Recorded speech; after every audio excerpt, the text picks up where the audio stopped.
Hello and welcome to Exit Pursued by a Podcast, the theatre history podcast where we discuss all the minutiae of the theatre world. I'm your host, Evey Wylde, and today I'm joined by Natalie Winter. Hello. Hi. Thank you for having me. Hello, thank you for joining me. What are we talking about today? Well, you have asked me to come on and speak about stage combat, specifically in the Elizabethan period and Shakespeare's stage. What makes you qualified to talk about this very niche and punchy topic? Nothing at all. I'm a randomer off the street. No, I am an actor and director. I trained as an actor, and as part of that, did stage combat. I've done stage combat for a very long time. And actually, being an actor, you do many different things, fingers in many pies.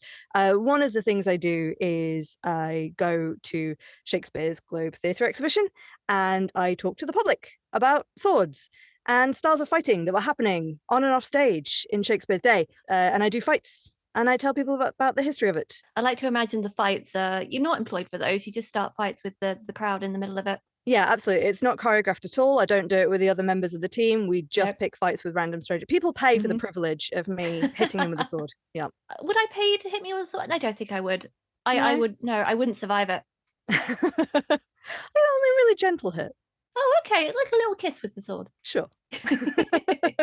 Brilliant. Okay, so I guess the first question that comes to mind is what makes Elizabethan stage combat different from today? What's unique about it? Okay, sure. So, stage combat, I guess, just for those of you who don't know, stage combat is the art of staging combat. So, wow. I know, wild, right? So, in a theatrical production, in a play, in a film, TV series, any sort of constructed performance, if violence needs to happen, then stage combat nowadays, in the modern era, is the practice of choreographing a fight that tells the story, but also very safely and keeps the actor safe and uses like tricks to disguise the fact that you're not actually hitting someone, or it's choreographed to have a lot of near misses and that kind of thing to keep the actors safe. And throughout history, staged violence has been a part of theatrical productions and theatrical performances across all sorts of cultures. And depending on the culture that you're talking about, the performance that you're talking about, it can either have been very stylized and ritualistic and very dance-like. If you look at Japanese kabuki theater, there's a big tradition of like very precise movements, and it's not so much about wowing the crowd with high octane action as wowing the crowd with the precision of those movements and the beautiful shapes that you make. Whereas nowadays we tend to make performances, make fights look as naturalistic as possible, and depending on the production, quite brutal as well, especially in films where you can quite easily add gore and blood effects and that kind of thing, and bruise effects. In screened entertainment especially, we expect the fights to look natural and realistic nowadays. And in Shakespeare's day, it was slightly different in that the audiences were expecting a fight and they were expecting a good fight, but they didn't necessarily have a codified practice of stage combat like we have today. So for theatre and screen, modern stage combat has only really existed since around the start of the 20th century. Yeah, that sounds about right. Like the rise of rep. Yeah, exactly. And people actually focusing on, okay, well, how do we make these fights better and safer and stop having lots of accidents? Many accidents. We spoke on the last episode about theatre superstition and about how that kind of came about from a health and safety. And particularly about how the whole Curse of Macbeth, highly contentious, but may have just come about because it's a very popular play. It's very dark, set at night, and there's lots of sword fights, lots of things to go wrong. Yeah, absolutely. But you know what? All of the dark things that happen in the play, right? So you've got King Duncan is spoilers, I guess, if you've never watched Macbeth or seen Macbeth. Angels and ministers of grace defenders. is this a theatrical space? Should I be doing a counter curse? I don't know. Maybe I'll get onto that later. Oh, you're fine. You're fine. We've had ghosts, we've had superstitions. If we're cursed by this point. All right. Well, embrace the cursedness. Yeah. So King Duncan murdered in his sleep by some daggers, right? Peasants' weapons. Mm-hmm. Right. So the most taboo, demeaning way to die as a king. But King James I commissioned the play. Right. So the audience is going in going, oh my gosh, what does the king think of this? And the king's like, yeah, baby, that's great. The king's just really into the witches. Yeah, give me some witches and spoopy times. So we think that, okay, maybe that sort of sense of it being a taboo play didn't come from that. Okay, so history of stage combat. Queen Victoria loves ghost stories, right? She did? She did. She loves a ghost story. Everyone loves a ghost story. It's always going back to ghosts. But this is the thing. So ghost stories become hugely popular in Victorian theatre because Queen Victoria loves them. So everyone wants to be like the Queen and wants to go see the things that she wants to see. So the Scottish play is put on a lot.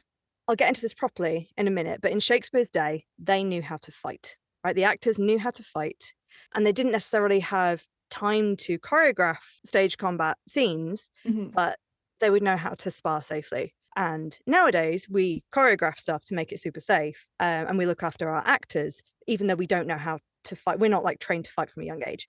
In the Victorian era, you're not trained to fight from a young age unless you're super, super rich and you're given fencing lessons as part of your being a gentleman sort of backstory. But hey, guess what? Actors, we're poor.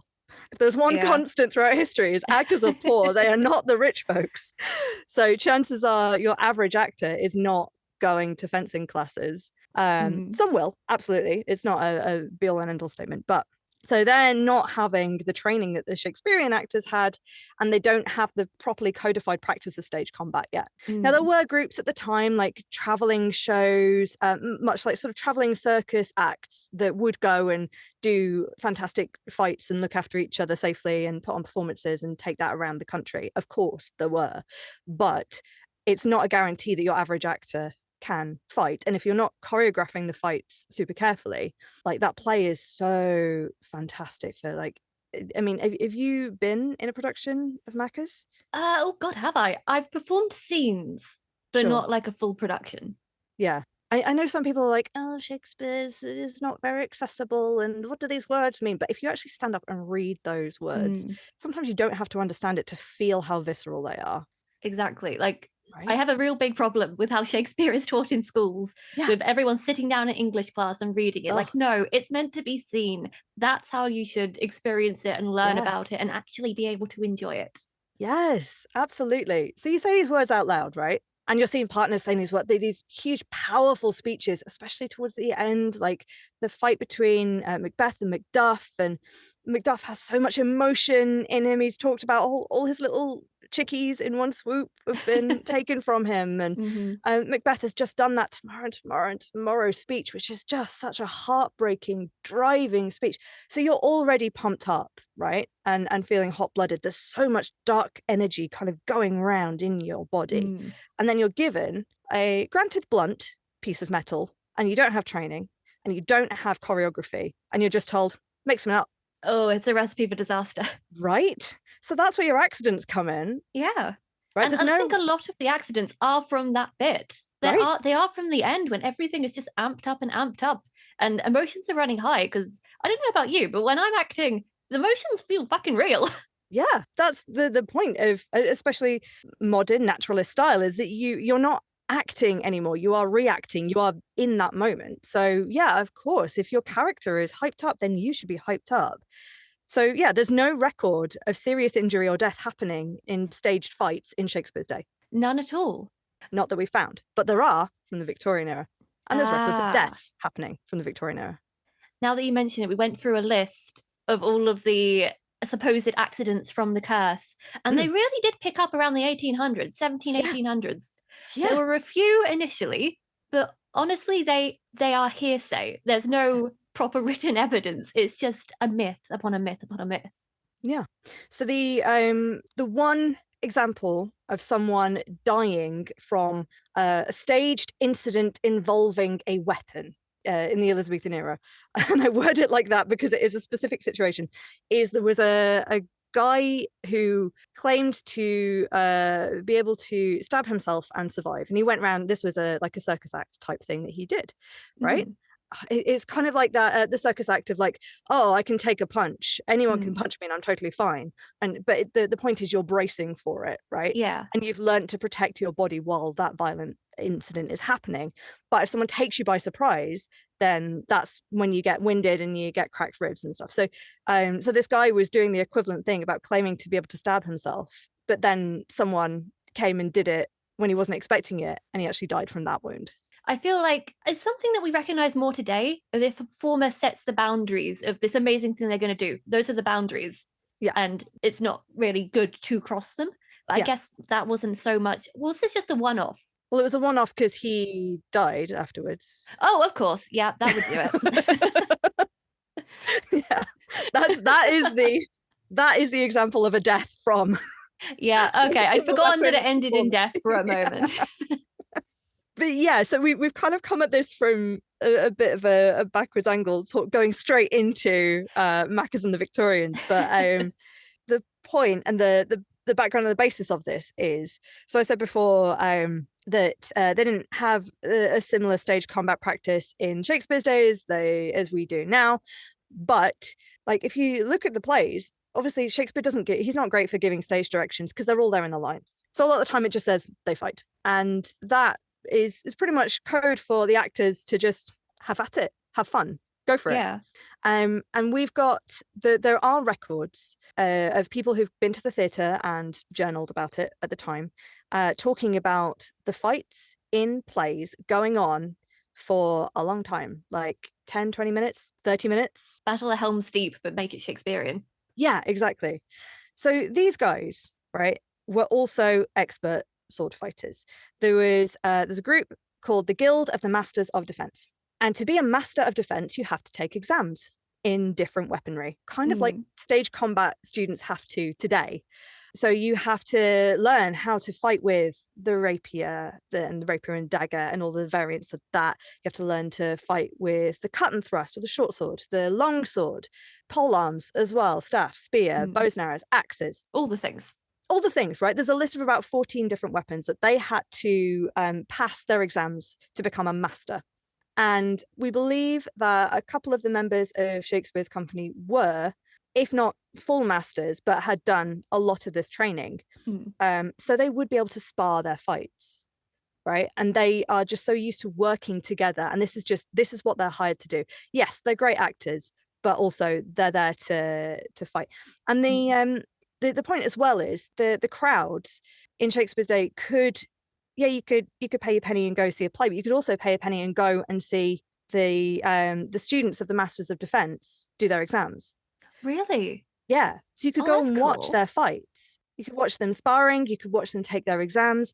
So the audiences at the time knew intimately what swords were, because if you were rich enough, you had one and you carried one around with you. And if you weren't rich enough or you weren't old enough, like, you just knew they were everywhere, right? You aspired to a sword. Exactly. And chances are they have seen a real fight.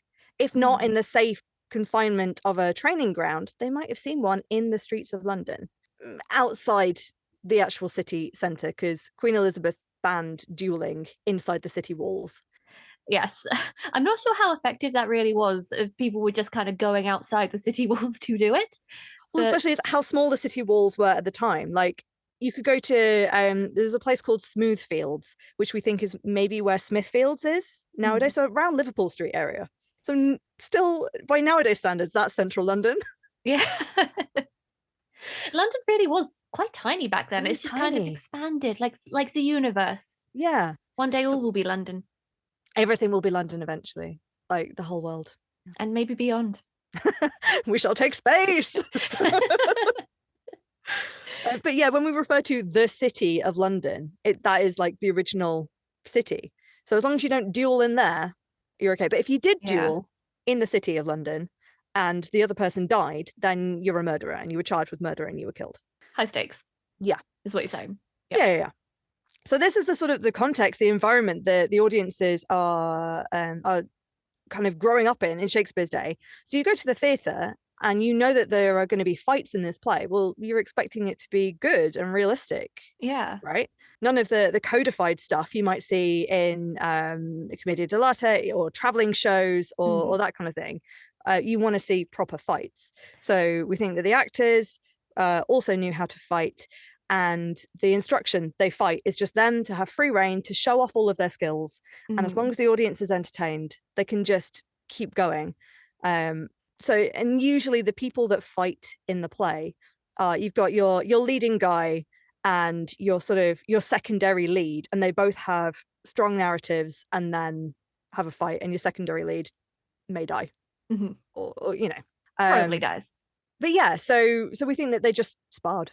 So Elizabethan audience were very used to seeing violence. How do you think that kind of correlates with what audiences see today? Because we see a lot of mediated violence. We're used to seeing violence on a screen, for example, that we know nobody's getting hurt in. But Elizabethan audiences, they still knew that no one was getting hurt on stage necessarily, but they were more intimately familiar with what a real fight looked like as well. How do you think that affected things? Yeah, I think through a lot of Shakespeare's plays, actually, the message that you get from his words is that violence is bad. The people that do it are either idiots that have been tricked into fighting, or that it's a tragedy that it happens. It's real bad. So he himself does not come across as a guy that's like, yeah, bloodthirsty. But if you think about like what else was going on in an Elizabethan theatre at the time, you've probably got clowns in the audience to contend with. You've got people selling oranges. Everyone in the pit, the groundlings, you've got to capture their attention. Yeah. Right? They're on their feet for fucking hours as well. Exactly. So you've got to keep it entertaining. So he knows that the audience wants to see something physical and dynamic as well, to go with these big wordy passages. Yeah, it's a funny thing because in Elizabethan times, obviously the threat of war with Spain was also ever present, right? So like violence was a real lived threat for the young men in that day, like whether they had already been to war or not.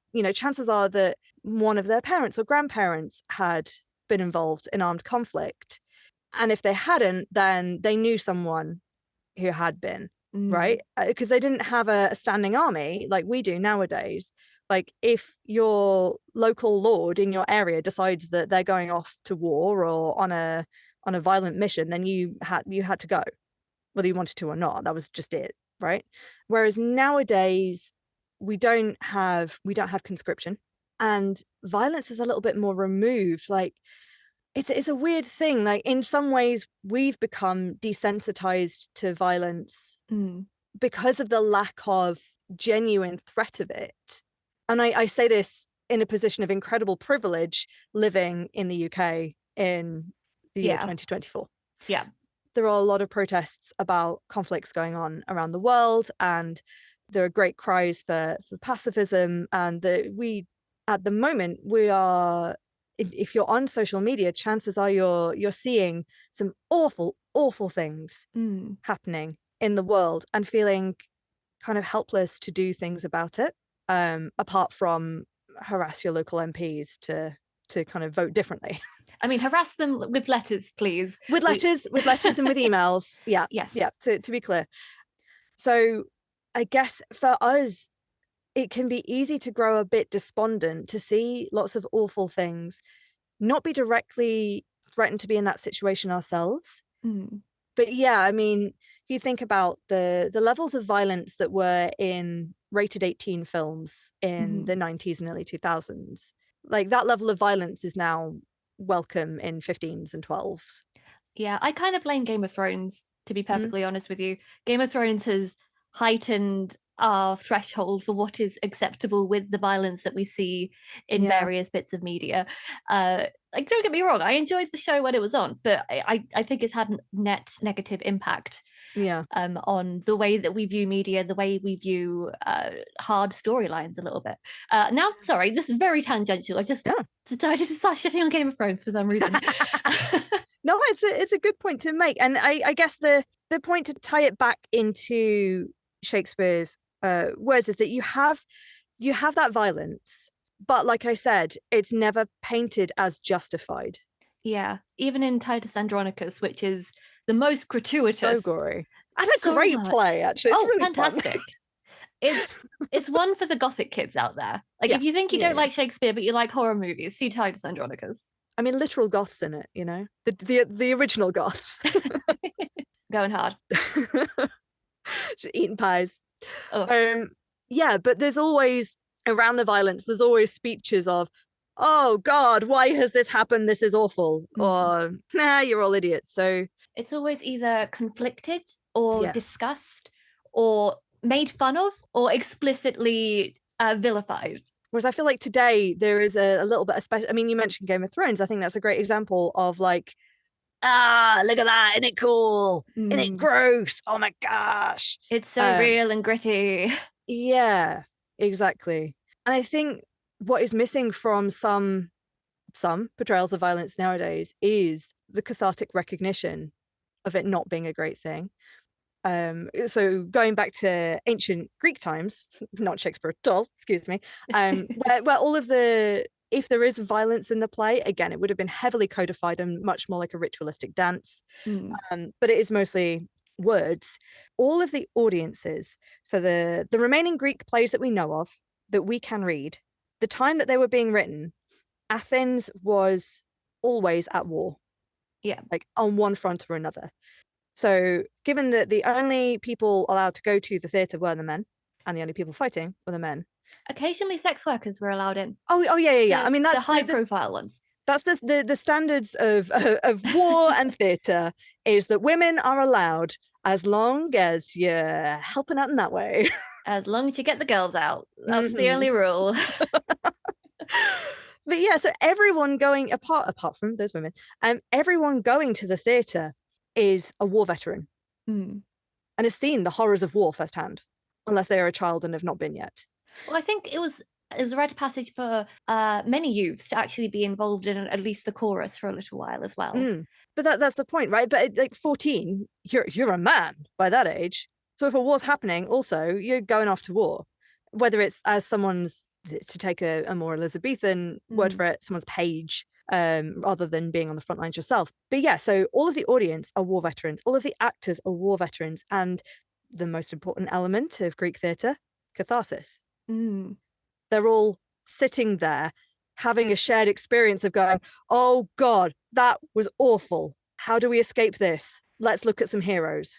That's a really interesting perspective on it that I'd not thought of before. Do you think that's why there's arguably a more nuanced approach to violence in these older depictions of it rather than today? Because the people viewing it and making it potentially had seen a lot of violence themselves firsthand, whereas today, for the general populace, it's experienced second, third hand or through mediated fiction. Yeah, I mean, I've not run a scientific study on it, but... Me neither. I'm just hypothesizing. Let's bring it back to the Elizabethans. Yes, absolutely. And their combat. So, you mentioned before that the dagger was the peasant's weapon. Yes. Can you tell us a little bit more about what weapons for whomst? So yeah, dagger is a peasant's weapon. Like everyone would have a dagger or some small knife, at least, because that's what you ate with. Women had knives attached to their belts. Like everyone had a knife. You eat with it, and it would be kind of gross, but if you needed to defend yourself with it, then you can. But you know, metal is expensive. So actually, if you can afford a dagger, that's a rich peasant. Ooh, it's a status symbol. Right? Because you can afford a bit of metal. So in Shakespeare's plays, you've got a lot of history plays. So chances are you'd be seeing longswords, and this is a rich person's weapon for the battlefield. So when I say longsword, you can think of a little bit earlier, like the classic image of the holy knight going on the crusade with their sword that looks like a crucifix. I've been playing D&D for so long, and I've never thought of that. Like, you see them everywhere. That makes sense. And it's a funny thing for this is complete tangent. If you didn't know that Evey and I play a lot of D&D, then welcome to the party. But yeah, it's a funny thing to see I mean, it's D&D, so people, make fantastical versions of things, but that classic image of the long blade with the straight quillins forming that crucifix shape is rooted in that Christian image. So it's funny to me to imagine that kind of sword in a D&D context where Christianity does not exist. Oh God. And the crucifix no, is not a symbol for any of the gods. Okay, that's just changed my approach to weapons in Dungeons and Dragons now. I need to think more outside of the box with the shapes that I'm bringing. Ooh. Yeah. What are the gods' symbols can you incorporate into a sword hilt? Yeah. Oh, that's tickled my brain in a good way. Great. I love that. But yeah, so you have this classic image of the holy knight with his crucifix sword, and the longsword is a long sword, but usually you want to be using it with a mix of 1 and 2 hands. Like if you've got 2 hands on it, then you can really get it swinging, and you can get your momentum going to deliver some big crushing blows. But the point is that it is light enough to use it one-handed if you need to, like if your other hand slips off, or if you want to hold a shield as well at the same time, it's light enough to use it one-handed. Mm-hmm. When you picture that kind of sword, you might have heard the term broadsword. You might picture the term broadsword. So broadsword is a category of sword, much like fish is a category of creature. As in, there is no such thing as a fish. There is a tuna, a salmon, a trout. Right. So a broadsword is any sword that is sharp on both edges of the blade. Double-edged, got you. So even a rapier, which is traditionally skinnier, they would be sharp on both sides. They are technically also a broadsword. I always imagine broad as a broad. Yeah, exactly. Yeah. Hollywood, stop using the word broadsword. It's a long sword or a bastard sword. Oh, I like that name. That's a good one. And again, I've seen that name used for. Am I allowed to swear on this podcast? I've been swearing the whole damn time. Oh, great. The whole damn time. Okay, so I've heard the term bastard sword before, referring to like a big fuck off sword. Right? That's a bastard of a sword. But actually, the bastard is because it's a bastardization between a one-handed and a two-handed sword. Right. So long sword, bastard sword, hand and a half sword. And this is your classic, like your knight's sword, your king's sword, your rich lord's sword. So like Henry V, Prince Hal. That's the classic, especially for Prince Hal, representing that sort of St. George hero. Absolutely would have a sword like that. Can you explain for the people that definitely aren't me, who don't know who Prince Hal is? So in the history plays, which cover the history of the Plantagenets, monarchs in England and the wider UK when we acquired the other countries, they have a long and complicated history, and Shakespeare covers some of it in his history plays, and specifically the Henriad, which is Henry IV parts 1 and 2 plus Henry V. Those 3 plays tell the longer story of the man who becomes Henry V. Mm-hmm. In Henry IV part 1, he is Prince Hal. He is the son of Kelsey Henry IV. He goes on a bit of a journey, being a sort of a wayward prince who doesn't really accept the responsibility of his position, to having to lead the armies against the northern rebels.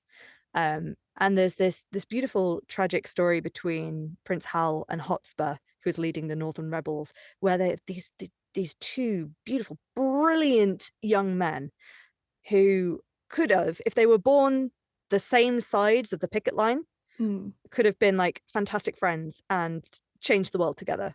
But the tragedy, because it is a history, but also it's a tragedy, they are born on the opposite sides of the war, so they have to fight. And it's in defeating the rebels that Prince Hal sort of regains a bit more of a sense of self. He becomes less unruly and wayward, and he's finally ready to sort of take on his responsibilities. And you sort of see that through Henry IV part 2 as well. And then by Henry V, he is this great heroic figure leading the English in war against France. Brilliant. You have convinced me to fill in my somewhat embarrassing gap in my knowledge for the history plays. Yeah, there's been loads of adaptations of that particular set of plays. Okay, so there's a BBC adaptation called The Hollow Crown. You know, this came out even before Game of Thrones, and it's kind of like the period in history that Game of Thrones is sort of pulls a lot of influences from. And it covers this particular sequence of Shakespeare's history plays. I believe it's Tom Hiddleston plays That's Prince why Hal. I've heard of it. Yeah. And it is very good. I believe it covers some of the earlier ones as well. Edward II, the young Ben Whishaw in it. Oh, excellent. It's got all the Oh, it British is theatre royalty. Star. Yeah, absolutely. Okay, now I definitely need to see it because of my own areas of I don't know if I've mentioned this on the show before. Doing a PhD in celebrity actors in British theatre. So I feel like I need to watch this now. Oh yeah, absolutely. Yeah, it's a fantastic series. It's got so Tom Hiddleston's Prince Hal, Simon Russell Beale plays Falstaff, who is sort of the older sort of fatherly figure that Prince Hal looks up to when he's wayward. And he is like he's a lovable clown figure. And then the one to watch out for as well, because it covers before Prince Hal's time, but it also covers like Richard III and that time as well. And you've got Sophie Okonedo as Margaret, and she's a fantastic character as well. I think that's one of the sort of the character, like the older female characters that gets a little bit overlooked when actors are like, what characters in Shakespeare would you like to play? I want to be old enough to play Margaret. She is a badass. Absolutely. Yeah, so I can't remember how we got onto this topic, but I recommend it as a. Oh, you were asking me to tell you about the story of that Prince was Hal. it. We've gone on many tangents. I'm going to take us back. We had talked about the broadswords and the bastard swords. Yes. Yeah. Okay. Like I said, audiences in Shakespeare's day knew about swords because they were everywhere, and they also knew the status symbol of swords, right?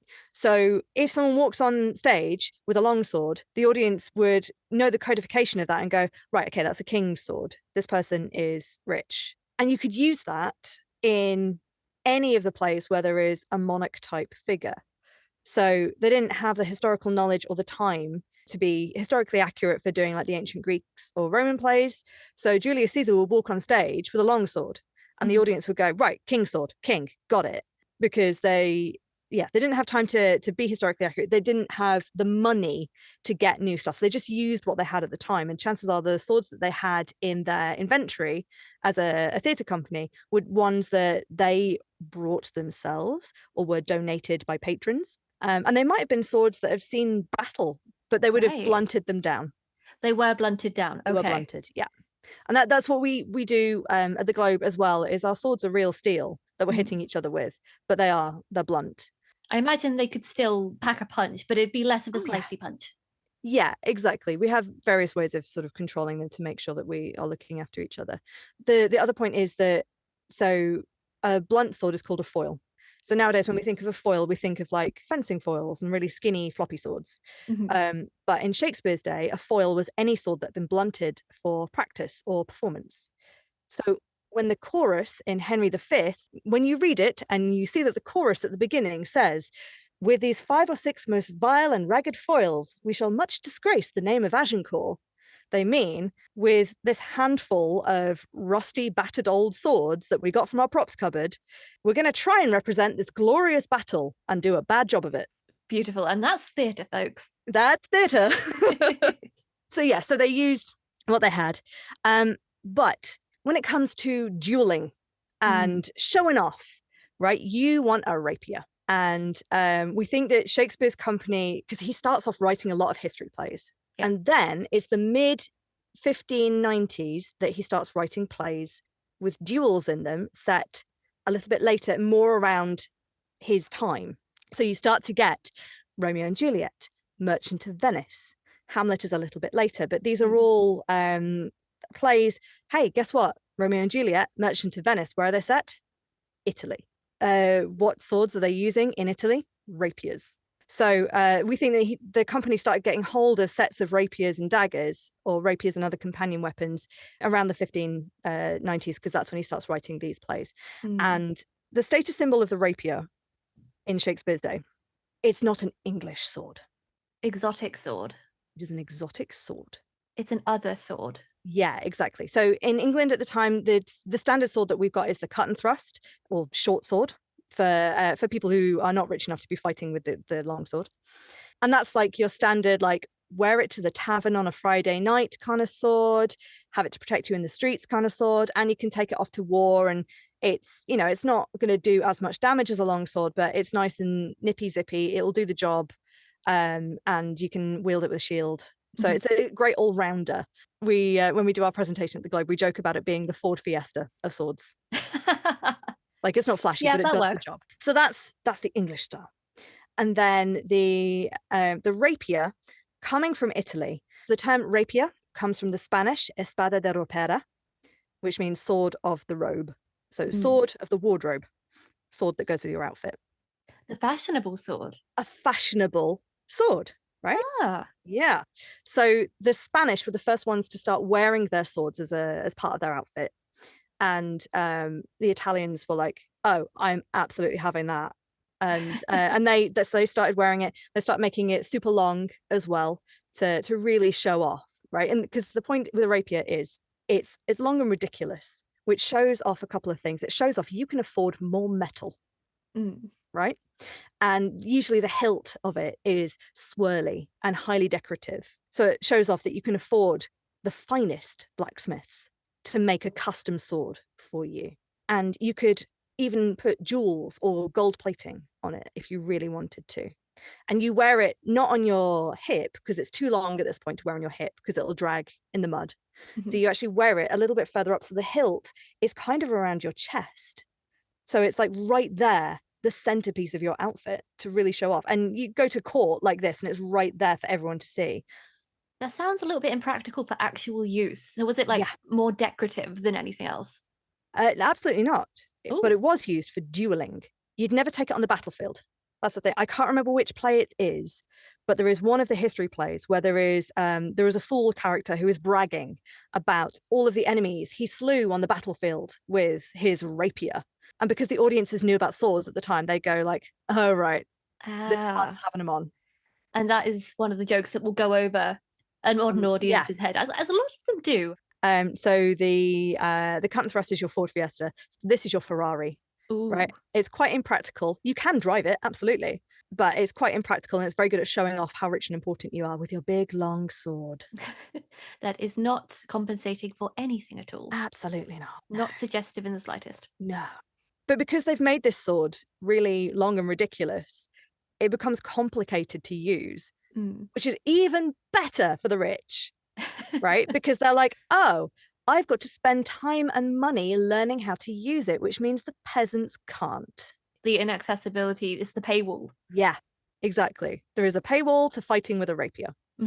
So when Tybalt walks on stage in Romeo and Juliet with a rapier, the audience goes, oh, I know who this asshole is. It was codified so that everyone knew who someone was by the weapon they were wielding. Yeah, exactly. So without even saying a word, I mean, we've heard before Tybalt comes on stage, people have talked about him already. So there's already hype about him.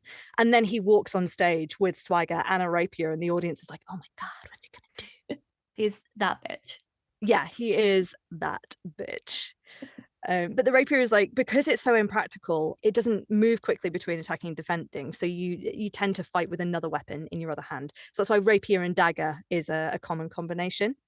Because your dagger is still, you can defend yourself with it, you can bat your opponent's sword away, but also if you're getting close and your rapier blade is too long to angle in, then you've got a quick stabby weapon. You literally do need to compensate. Exactly. So the Italians were teaching this style of fighting, and this came about earlier than Shakespeare's time. So you're talking like early 1500s, the rapier is starting to get a big thing, and then it's the 1840s. 1830s, 1540s. There we go. They start making their way to England and start teaching the fancy lords this style of fighting. And everyone is super excited about it. If you're a noble worth your salt, you will be hiring an Italian teacher to teach you how to fight, because that's how fashionable you are. And this is the point at which Queen Elizabeth bans dueling inside the city walls. because Right. people want to prove their training, right? So Oh people are getting no. super excited about it and start dueling all the time. And it was actually, in England, it wasn't so bad, but in Europe, it was a massive problem. Like young men were getting so bloodthirsty and they were dying to duels like all the time. There was in 1 year in France, there were 1,000 noble lords died from dueling. 1,000, Jesus. Yeah, right. At a time when, like, how many nobles are there? I think what I've learned from this is that fragile masculinity it goes back a long time. Oh yeah. And it's worse when they all have swords. Yeah, it's so ridiculous. So yeah, when it starts making its way over here, Queen Elizabeth is like, no, mate, outside the city walls, we're not having that. But they would still have like exhibition matches at court that were, using blunted swords or swords where the tip was rolled, so you couldn't, because the rapier is a thrusting weapon, a stabbing weapon. You're aiming, rather than doing big slicing cuts like the long sword, where you're aiming to break bones, the rapier, you are aiming to get that tip of the rapier underneath the ribs or between the ribs to stab at the vital organs. It's more insidious. If you were in a proper duel with it as well, it gets even nastier, because there's records of people who would drag the tip of their blades in mud beforehand. Oh, that's dirty, literally. Yeah. So you don't even need to hit the vital organs to kill this person that you're fighting. You just need to land a scratch. Are there rules in duels? Are there rules in duels? Yes, yeah, there are, and it's definitely frowned upon. It's not, people do not want you doing that, but it happened, and that plays into Hamlet and Laertes having their rapier and dagger duel. Laertes poisons the tip of his blade. Of course, yeah. So he doesn't have to land a killing blow on Hamlet to kill him. Even within Hamlet, that is still seen as a bit of a dodgy move to do. Yeah, absolutely. It's outrageous. But also, Hamlet had sullied Laertes' younger sister. Oh, yeah, of course. So, I think some audiences may have sympathized with Laertes' rage in that situation. It might have been an incredibly dishonorable thing to have done, to poison your blade, but also there will be some who would have seen it as justified. I feel like if Hamlet was a new thing today, you know how you get those guys who will idolize the people who are definitely not the good guys, but have some swagger. I feel like that would be Hamlet. Yeah. He goes kind of Joker-esque a little bit. He does. And the thing, he doesn't have Riz. No. But the point is that he doesn't. He sits there getting old Stewie in his own head, and people are still like, this guy, so powerful, his thoughts. That being said, David Tennant as Hamlet. Oh yeah, that was great. Then there's Riz. I very much enjoyed that. David Tennant can play any Shakespearean character. You know who's the best part in Hamlet? Ophelia's dad. Polonius? I can't... Polonius is great. Boring to a comic degree. I love it. It's so good. It's wonderful. Whenever I do think of Polonius in particular, I go back to my earliest exposure, which was The Simpsons, where Polonius was played by Chief Wiggum. So that is the image that comes to mind. So I just relate all the characters back to how they were represented there. It's not the best thing for a theatre scholar to go back to, but it's a good touchstone. A good touchstone. No, there's a character called Touchstone. God damn it. I need to revise. Touchstone is from As You Like It. He's the clowny figure. What I've learned from this is a renewed appreciation for the history of swords and stage combat, but also realizing I need to revise my Shakespeare. I need to go back and look at it again. I think it's worth going back anyway. If it's been a while, just have a look, because there's always going to be something new that you spot. I find it so interesting that these plays have been put on for like what 500-600 years now, something like that, and there are still aspects of them that can be fresh. Yeah, absolutely. The fights, they can still slap. Absolutely, they can still slap. Maybe they don't go on for 10 minutes anymore, but no. I think audiences don't have the attention span nowadays, because it's not the most exciting thing you would have seen. Seen it before at this stage. Yeah, the most exciting thing that we've seen is everyday life all the time. We are bombarded with stimulation, whereas Elizabethan audiences would not have been in the same way. That is one question that I had forgotten to ask. Blood. Yes. And the SFX. Blood. How? Why? How was this done? With a blood rag. Yeah, dipped in pig's blood. And chances are not fresh, just as in the blood would have been fresh at the point the shirt was dipped in it, but they wouldn't have done it fresh every performance because your clothes were super expensive. Yeah. You would not have, especially again, hey, actors, poor. So they would have costumes that would be reused for every show. And you would have your underlayers to sort of keep your doublet and hose clean. So you could just put them on top. Like your linens that are close to your skin mean that you can wear your same doublet and hose day after day after day, and it doesn't need cleaning that often. So you wouldn't be wanting to ruin a costume by bloodying it up every night, because there's not the time nor the money nor the materials to wash it and get it blood free every night. If you were a character that needed to be bloody, you would have one prop shirt that was bloody, and you would either dash off and have a quick change and come back up. Like, if you look at the plays, a lot of the deaths happen off stage. Actual moments of killing happen off stage, and then the character may drag themselves on stage again for a monologue about how they're dying and then leave. So they've got time to have a very quick change into a pre-bloodied shirt, or produce a little handkerchief of blood. Like I think they do that in Shakespeare in Love. They pull out like a little red cloth. I love that juxtaposition, which kind of really exemplifies the shared experience of theatre, of buying into the realism of a fight you know is fake, and then fully accepting that this little handkerchief is the blood. Yeah, I mean, the power of imagination when you've not seen hyper realistic video graphics. There were so many, like they didn't create forests. No. They didn't have all of the props and costumes. So the audience, the whole experience relies on the audience using their imagination, being so swept up in the poetry of the language that they do see it. We've had before at the demonstrations that we do at the Globe, once there was someone who asked afterwards, and how did you do the blood? We never use blood. We never pretend to use blood. Ooh. We just act, darling. But this person was so invested in the moment that she thought she saw blood. That's wonderful. The power of the imagination, baby. The power of Shakespeare. Ah! Before we finish, there's like one other little sort of anecdote that I want to present to you about specifically Romeo and Juliet. And I talked before about the audience knowing swords and styles of fighting and what they codified, and Tybalt coming on with the rapier.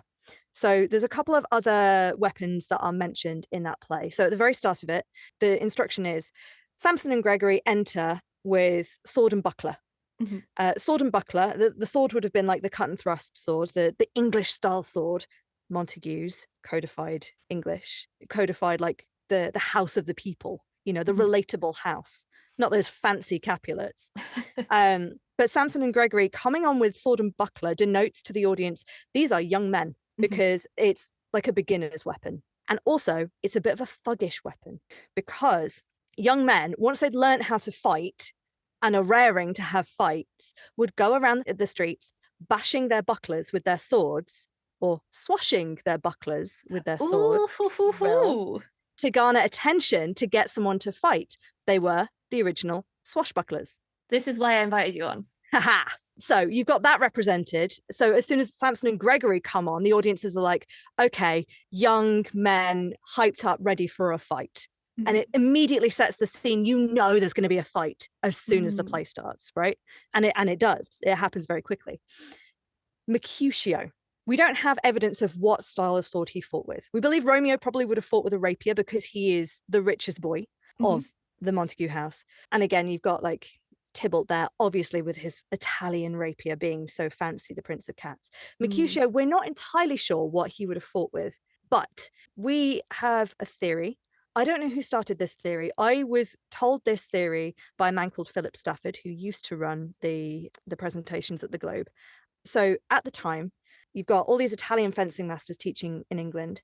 One of the English fencing masters was called George Silver, and he had a big ongoing rivalry with an Italian fencing master called Vincenzo Saviolo.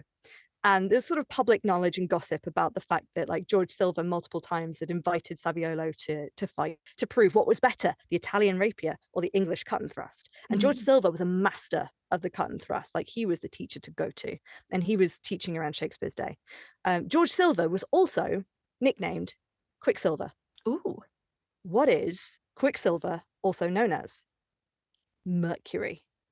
Mercutio, maybe. So we have this theory that by having Mercutio, if he's got an English cut and thrust, versus Tybalt for the Italian rapier, when they fight, this is like putting on stage like the big debate of the day. Mm-hmm. It's like poking the trolls on Reddit, going like, what's better, Apple or Samsung? Yeah. You know, everyone's got an opinion. Everyone thinks they know what's the best one. Yeah. And so when these two fight, what a great way to get the audience going, oh, wait, what's going to happen? I want to see which one Shakespeare thinks will win. But what happens? Who wins out of them? Tybalt wins, the rapier wins, but by accident, because Romeo gets in the way. The reason Mercutio dies is because Romeo tries to come between them. I was caught under your arm, why the devil came you between us. Mm-hmm. So he's not actually answered the question, and the audiences would leave going like, oh, well, clearly the rapier's better because Tybalt won. No, but actually he didn't. He only won because like Mercutio definitely would have had him. So it keeps the debate going, keeps the gossip going, and gets people wanting to come back. And stops people being angry with Shakespeare for taking a side as well. Exactly, as well. This is a clever guy. He's playing the game. He knows what he's doing. Absolutely, yeah. I have one final question for you. Okay, sure. Before we finish. In all of Shakespeare's plays, there is one child who fights. Do you think that child is male or female? I'm going to call your bluff and say female. Yeah, you're right. Joan of Arc appears in Henry VI, Part 1, and she has 3 fights, all of which she wins. Oh, hell yeah. She's a great character. Sad it doesn't end well for her, but... No, you wouldn't have thought so. She's in the play, she is not painted particularly well. Because again, you know, she's French. She is the enemy, and the English have to be painted as the heroes in this situation. Of course, naturally. Yeah, so she is painted as like a witch and a seductress and all of the negative associations that you would have. But she does have 3 fights and she wins. So that's something, I guess. It is. What do modern productions of this? How do they treat this? I've not seen a modern production of Henry VI Part 1. But in the meantime, the Globe did do a production a couple of years back of Saint Joan, which is a modern written play about Joan of Arc, postulating if Joan was actually non-binary. Ooh. And tells their story as at least a gender non-conforming person at the time and their experience, which was very good. And it was a bit controversial. Some people got a bit like, oh, you're taking away a female like role model. And I'm like, but the history of women and non-binary people on the battlefield, like, we don't know. We can't ask them. And they did not have the language that we have at the time to discuss gender and gender expression. So we have no idea. It's all postulation. And there are other depictions of Joan of Arc that you can sit with. Exactly. No one's rewriting and saying every Joan of Arc now needs to be non-binary. No. This is just a version. Yeah. And with that, we draw our fight to a close. Was it a fight? Oh, man, I didn't realise. If it was a fight, you definitely beat me up. Like... Thank you for listening. Nat, if people want to find you online for some reason, where can they find you? Sure. I'm on social media at Winter Natters, because Winter is my surname. Nat is my first name, and I talk for a living. I mostly post content about working in video games, because I mostly am an actor and director for video games. But I do sometimes post sword stuff and a lot about my cat. We love cat content. Brilliant. Yeah. Anything to plug while you're here? I don't have any specific projects that I can talk about because non-disclosure agreements in terms of that kind of work. But if you do want to come and see the fight displays that we do at the Globe, then they're all listed on the Shakespeare's Globe exhibition website. And I'm not appearing here in a formal capacity, but I just let you know that we're there. And it tends to be every other Sunday and half terms and holidays. And you can come and see us talk about what I've been talking about today and see us do the fights as well. You can follow us, Exhibit by Podcast, on the platform formerly known as Twitter at EPV_pod. If you have any comments or would like to join a discussion on the topic of today's episode, you can reach out to us on there. All information sources and references, as well as some potential further reading, will be included in the show notes. Thanks for listening. We upload every other Sunday afternoon, so join us next time. Have a good one. Bye. Bye.